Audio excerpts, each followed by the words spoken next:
Hey, Melissa, how are you? Hi, Mike. How are you? Actually, do you not go by Mike? I feel like I keep calling you that, but your Oh, message Mike, said Michael. Michael, Your whatever. text No, said Mike's Michael. fine. Mike's fine. Honestly, it's I know. quick. I know some people are particular. I have an attorney who insists on only calling me Missy for 10 years now, Oh my and God. I can't. I don't have a heart to correct him, but he's the only man that's not blood related to me, and even then, I still detest the name. So I was anyway. gonna say, it's funny because I actually am very good friends with a Missy, and I know another one.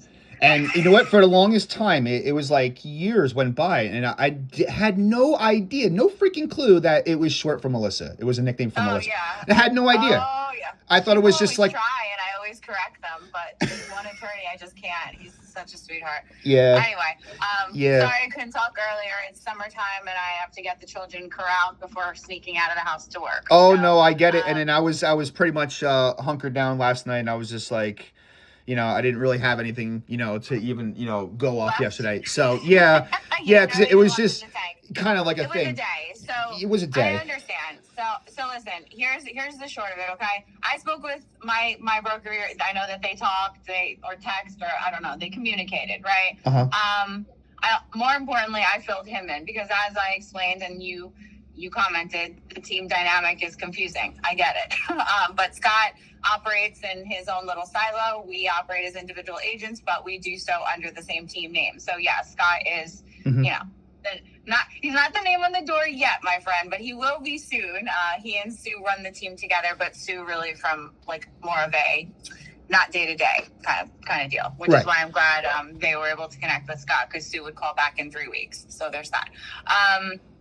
I spoke with Scott. I filled him in because he wasn't aware of what was going on in the transaction. He doesn't know what has highest and best, what has offers, what doesn't, etc. So I filled him in, and he basically was like, "All right, can talk to Michael, like figure this out, like that's it." So I spoke with my sellers most importantly, okay, Mm-hmm. and I shared this with Scott too. So my sellers, they're like, "Listen, first of all, I feel terrible that your client got bad information, okay, or Mhm. any information at all. I feel badly because she feels some type of way now, and it's directed towards you and towards this transaction. So, Yeah. Anyway, Yeah. I can't change that. That's just the nature of Right. So how do we correct this? I guess the right way. Can we do something?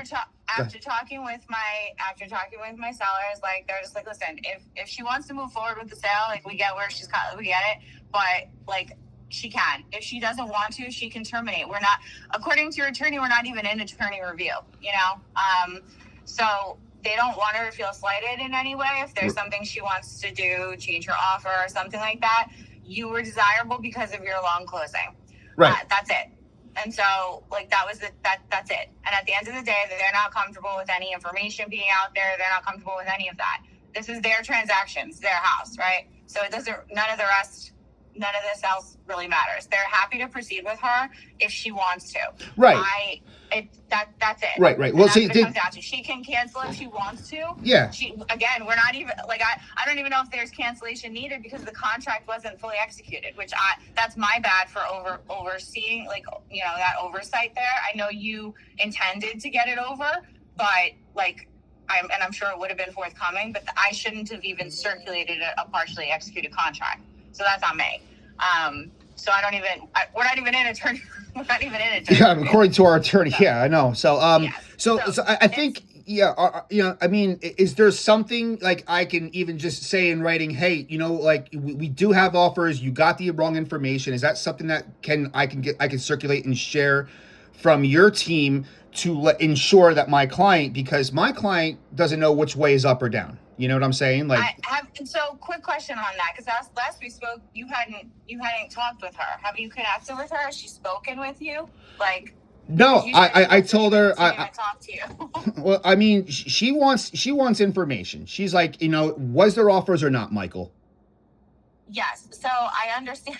I understand what she wants, but I spoke with my sellers, and they're not comfortable sharing any information about anything at all. And you have to see it. So if that conversation between Lance and her name's Amal, yes. Amal? Yeah. That conversation, if he had never reached back out to follow up with everyone from the open house, Yeah. it would have been blind like it always is. Right, That's right. just how it always Well, is. that's what I'm saying is So like when you but she got that. I understand. She heard from him. I understand. But at the end of the day, I had to fill my clients in on what's going on. Yeah. Now they're concerned that they're just like, well, we don't want to lose another opportunity. So should we even proceed with this contract? Should we cancel? And I was like, I honestly don't think that we have anything to cancel because we're not even in attorney review. Well, so, it's also the best offer you have on the table. I mean, you said there was 2 other offers, right? So what I need to explain to them now, just like we both collectively need to get our clients comfortable. Right. Neither one of them are comfortable at this moment in time. So yeah. Give me 1 second because I'm about to come into a dead zone. I need to pull over before I hit that dead zone. I don't know where the gravel turn. Here it is. All right. So Melissa, here's what we're probably. Give me 1 second. Okay. Sorry. Frig. Sorry. It's like a block pile that I'm pulling over into. No, I got you. All right, so I will tell. I'm sorry. I'll wait till you're ready. No, it's fine. I just get very nervous on this road. This is the same road my son got hit on a bike on. So my God. I get very. Where's that up at? I live in Mendham. Oh, Mendham. Oh, okay. Yeah. Yeah. I know which road you're talking about. Oh my God. Sorry. I just got like a moment. Anyway, listen, I'm gonna be late for my appointment. So I have to get into the dead zone. But here's what I'll say. I know she's uncomfortable. My clients are uncomfortable. If there's something she wants to do, if she wants to, I don't want to lead you to do something that's going to be upsetting more so. But at the end of the day, if your client wants to tweak her offer, if she wants to make a change, the only thing that we can't budge on is the closing. But as far as sharing anything additional, any information, I can't do that. And that's not up to me. That's not up to Scott. That's not up to your broker. That's up to my seller. No, okay, so they want to share. But that's fine. But here's the disconnect. So when we spoke at 3:01 after, you said you had 2 offers. One was a little stronger. I came up in price, and that's fine, but that's the issue because that's what I told her based on our conversation, right? So so how do I fix that? The only way that you can fix this is if you want to excuse me, if you want to go back to her and you want to say they're not willing to share any information because it's not first of all, that's not fair to anybody, right? Except I'm being sensitive because I understand where your client's coming from. It sucks. Just like it sucks when they have no visibility when they make an offer in general. Mm-hmm. I understand.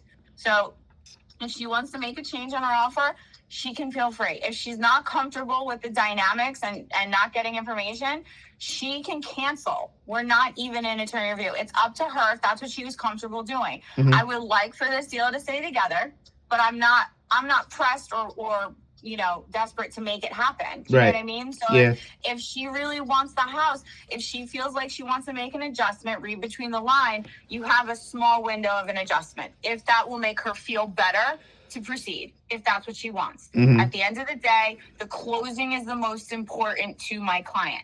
Right. You can understand what I'm saying. So if you want to use that and have her say, you can have some leverage, Amal. If you really want, we can make a tweak and go back to them. If that's what you want to do. Or, Amal, if you want to cancel because you don't feel comfortable with the lack of information being shared, you can cancel too. Yeah. But that's the information that was shared came from you yesterday. That's the problem I'm having, and then she wasn't comfortable because Lance reached out to her either. That set her off. Apparently reached out to multiple people. Well, yeah, it set her off, and he was wrong for that. But first of all, that's just not listen. And I'm sure you're not new. I feel like I've seen your name around for a little bit, but he's still learning how do you follow up as in a team dynamic when you don't have visibility on listings, not just this one, any listing. How do you follow up appropriately with open house attendees? By not telling them there's no offers on the property, they can get it for less. That's how you do it. The language should never be, even if the house has been on the market Yeah. for weeks, it should never be, hey, you can get this under asking. Like, you don't know what a seller is going to accept. I've had listings Yeah. sit on the market for 3 weeks and a seller won't accept $1 less than asking. And, or they just won't sell the house. You know what I mean? Yeah. Like, I have a listing from last week that we pushed for a price adjustment in Short Hills, and they're like, no, like, we don't have to sell our house. We'll take list price, or we'll just pull it off and we'll try again next year. You know what I mean? Like, so you can never, as an agent, say you can get something under ask. So that's a training thing that Scott will handle. Oh, because he 100%. trains our buyer agents. That was terrible. Yeah. But the short of it is, I understand what you're saying. But all I can give you is what I've said. That's all I can give. And it's not a me thing. These are my clients. Yeah. And unfortunately, they're closer to me than clients that, like, you know, so they're speaking to me very frankly, whereas most sellers would, like, censor or only say, you know, like, he was just like, no. Like, so I can't, like, that's it. At the end of the day, these homes that we represent on both ends, they're owned by someone and they have the final say with certain pieces of information. Yeah, but I just don't understand how this if this best sits. I understand. I understand. How does this not in their best interest too? Yeah, because your client is about to lose a great offer. You know, 10,000 above the asking. I understand. You know, like, trust me. So you're telling me, you know, this is the last thing I wanted to be able to call you and be like, yep, I just find it odd that, you know, you wouldn't want $10,000 more, and all we had to do is just be like, hey, listen, we have an offer for 10,000 more. What's the difference? It's like an escalation. I understand. Yeah. We're you know, on the same page with that, with the confusion piece, but yeah. And I get where she's coming from. I understand she's upset, but fundamentally, if we were under contract, this would be illegal and rule, like, all this stuff, because then she'd be like, well, I want out, and she wouldn't you know what I mean? But she's not. We're not bound. So if she wants to proceed, we can, and they'd be happy to, because the closing is ideal. And she wants to proceed. She just wants the truth. She wants to proceed. She just wants the truth here, Melissa. That's the problem. You know? I understand. So here, if you want to guide her and just say, listen, Amal, I think you could probably, unless I'm speaking hypothetically, because I've already shared with you what I have permission on, but now I'm speaking hypothetically. Yeah. If you want to talk to her and say, listen, I wish I could give you full picture. Unfortunately, we don't have full picture. The house is for sale. They're willing to sell it. If you want to keep your offer as is and in place with the understanding, like, you know, this is all we're getting, great. If you don't, and you want to make a change to make yourself feel better about the situation, we can resubmit a change, or she could pull out. Okay. One, you know what I mean? Like, I get it, Mike. I understand. Trust me. I put $5.5 million worth of real estate into circulation on Tuesday. For me, this should have been a slam dunk, circulated contract, move on, I'll see you at closing. Absolutely. You know what I mean? Like, I agree with that. It's become less than that. I spent more time on this, and every transaction is important regardless of dollar. Don't get me wrong, but I'm just using that as a visual. Like, that's my daily week, and I spent more time on this and more headache. I get it. I feel where you're coming from. It's not an easy position. I understand Amal's sentiment. I'm human at the end of the day, but I can share what I can share, and that's it. And those are basically the three options. Not that you don't know that already, but I'm just laying it out. So, okay. All right. Okay. Well, my broker is going to be having a chat with her today. And with them all. Okay. Yep. Yeah. However she wants to proceed. And again, like, according to your own attorney, I don't even think we're in a you know what I mean? Like, we're well, I mean, you guys are free to do whatever you want to do too. So it's up to you. No, I know. You know, but you know, I feel terrible that your buyer, you know, has a potential of losing out on a, you know, fantastic transaction. So do I mean, because then I just got because now you got to go back to the board. Go back. I have to, yeah. I have to go back to the initial drawing board. So there's that. Okay. So all right. I get it, but just keep me posted. Let me know what what your decision is, or whatever. Or otherwise, what we end up circulating. I don't even, that's where we are right now. So I'll wait to hear something from you, and we can go from there. But what I can tell you is, you can feel free. I don't remember your broker's name. She can reach out to me, but we operate in, kind of independently, right? When it comes to the transaction. So Scott's like not in the loop. So if you want to come back to me, it would be easier if you and I can just come to a decision. Well, I'm trying to. Whatever Amal's decision is. Yeah, I'm just trying to appease my client so she moves forward here. That's the issue, right? And I hear and you. unfortunately, the conversation is drastically different from yesterday that we're having now.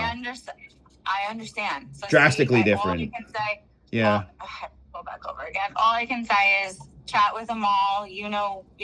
Whatever you can relate to her, and see if there's something that she's comfortable being uncomfortable. But otherwise, yeah. Okay. All right. Sounds good. Sorry for all the pulling over and all the background noise, but I'm in a dead zone. I'm really trying to avoid it. So. All right. Well, fair enough. I guess All right. I'll let you know what becomes of this eventually. Yep. Yep. Just let me know. Thanks, Mike. All right. Talk to you soon. Take care. All right, Bye.